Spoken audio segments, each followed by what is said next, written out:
एक बार फिर से आपको बराह रास्त लिए चलें। सेनेट का इजलास जारी है। फैसल वापस सारे ख्याल करें। Financial front, border front, terrorism front, war front, सारे फ्रंट जीते हैं। अब तमाम फोर्सेस की कुव्वत के साथ हमने जीते हैं। अब हमें क्या करना है चेयरमैन साहब?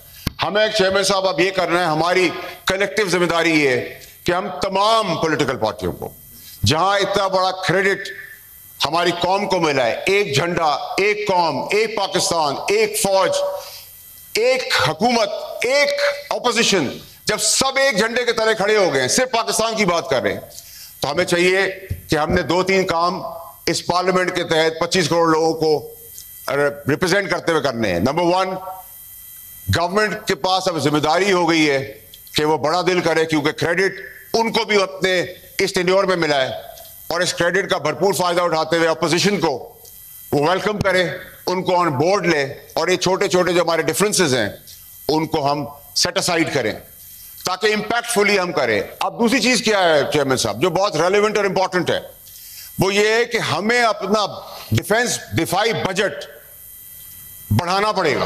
अपना पेट काट के उसको तमाम तर प्रायोरिटी के ऊपर रख के उसको दुगना तिगना करना पड़ेगा, और ये बड़ा इंपॉर्टेंट है। और इसलिए इंपॉर्टेंट है कि अब हम डेवलपमेंट की बात नहीं कर सकते, अब हमें डिफेंस की बात करनी पड़ेगी, क्योंकि डिफेंस हमारा मजबूत होगा तो हम डेवलपमेंट कर सकेंगे। अगर डेवलपमेंट कर दी और डिफेंस कमजोर रहा तो हम कहीं के नहीं रहेंगे।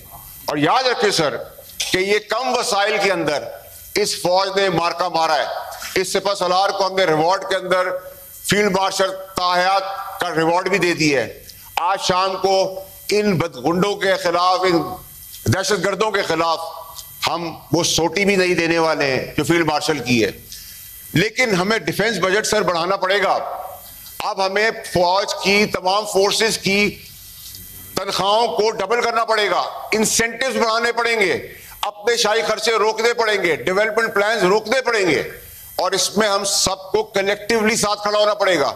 ऑपोजिशन के बगैर, हुकूमत के बगैर, तमाम एलाई पार्टीज के बगैर नहीं हो सकता। दिल बड़ा करना पड़ेगा, क्योंकि सर जहां हमारे पास जमीनी दिफा है कि हम जैसे मैना को गुलेल से मारते हैं, वहां जमीन पे भी हम मार रहे हैं, हवा में भी मार रहे हैं, समुद्र में भी मार रहे हैं। लेकिन क्योंकि अब सवाल ये हो गया है कि हिंदुस्तान को पता चल गया है, जो हमें अंडर एस्टिमेट कर रहे थे, कि हमारी कुव्वत, हमारी ताकत, हमारी स्ट्रैटेजी कितनी मजबूत है।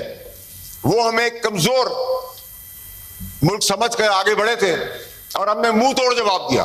1:6 के रेशो से मारा है, 1:10 के रेशो से मारा है। Order in the house please. अब चेयरमैन साहब, ये ताकत हम वज़ा कर चुके हैं हिंदुस्तान के आगे, और हिंदुस्तान के पास अपने वसाइल ज्यादा हैं, तो हमें हिंदुस्तान को काउंटर करने के लिए, अपनी स्ट्रैटेजी को और मुस्तकम करने के लिए, और तगड़ा करने के लिए, और स्ट्रेंथन करने के लिए, एक तो जो हमारी स्ट्रैटेजी है उसके अंदर में पैसा डालना पड़ेगा, फिर जो काउंटर स्ट्रैटेजी है, क्योंकि अब ये जंग इसी तरह टुक टुक हमें लेके चलेगी।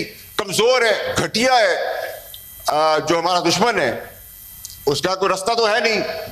इसको काउंटर करने के लिए हम इनके अंदर भी घुसेंगे, इन टेररिस्ट को पकड़ के मारेंगे, जो इनके पीछे है उनको भी पकड़ के मारेंगे। सीज फायर का हम अभी तक भरपूर दिफा कर रहे हैं, लेकिन ये हमारी कमजोरी नहीं, हमारी स्ट्रेंथ है। मैं चेयरमैन साहब खत्म करते हुए आपसे रिक्वेस्ट करूंगा कि आपकी बदौलत, हुकूमत की बदौलत, ऑपोजिशन की बदौलत, पाकिस्तान की बदौलत, हमारा एम्फेसिस अब सिर्फ एक चीज के ऊपर आती है कि हम अपना डिफेंस बजट बढ़ाएं, उसको स्ट्रेंथन करें, और इस वॉर को मंतकी अंजाम तो पहुंचाएं। और उसके बाद से हम में यूनिटी नहीं हुई तो जो जंग आपने जीती है उसका फोर्सफुल इंपैक्ट आप आगे नहीं दे सकेंगे। तो मेरी आपसे गुजारिश होगी कि मैं आपको बड़ी क्लैरिटी से बताना चाहता हूं सर कि हम महफूज हाथों में हैं, हम सब एक जहां हैं, यकजां हैं, हम साथ हैं, यूनाइटेड हैं, यूनिटी के साथ खड़े हैं, एक फ्लैग के नीचे हैं, एक कौम है, एक पाकिस्तान है, और 25 करोड़ लोगों की लब्बैक और जबरदस्त वतन की हिफाजत करने वाली फौज जो अल्लाह अकबर के नारे पे खड़ी है, जिनको हम रमजान में एक सिपाही को 2000 रुपए देते हैं कि वो उसमें अपनी सहरी, अफ्तारी और रात का खाना खाए, और अगर उसके सिर्फ 4 बच्चे हैं या 4 की फैमिली है तो 11 रुपए के हिसाब से हम उनको पेमेंट कर रहे हैं और उनसे कह रहे हैं उसके बदले में खून दो, और वो उस 11 रुपए के बदले में दबादब खून दे रहे हैं और जीत के भी लाके दे रहे हैं, पाकिस्तान को खड़ा भी कर रहे हैं, झंडे को भी लहरा रहे हैं, फखर से सर को भी ऊंचा कर रहे हैं।